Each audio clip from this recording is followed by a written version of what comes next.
Hello guys, sana naging maganda ang takbo ng araw nyo ngayon. And for this video, ayan, so mag-unbox po tayo ng parcel na nabili po natin online. So ang parcel po pong ito ay isang fiber optic toolkit. Ayan. So ito po ang gagamitin natin para sa ating mini business na kung saan nakuna na natin ng business name registration at pagkatapos ay kunan na rin natin ang business permit.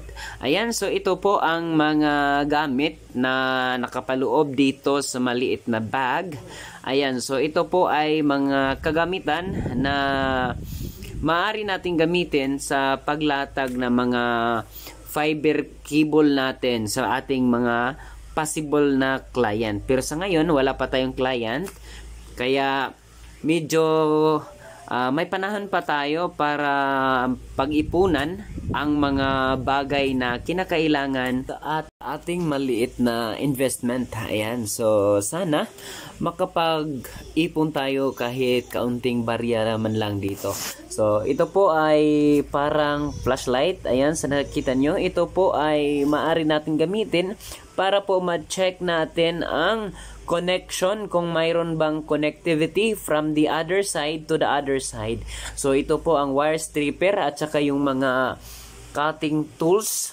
Ayan, at sa loob ng maliit na bag na yan, yan po ay ang clever cutters. Yan po ang puputol sa mismong fiber na nasa loob ng ating fiber optic cable. So nga lang, medyo kulang pa tayo sa kaalaman kung paano gamitin ang mga bagay na ito, pero hindi tayo mabahala kasi mayroon namang tutorial online. Siguro manood na lang tayo sa tutorial na ipagkaloob sa ating mga eksperto na may kinalaman sa fiber optic.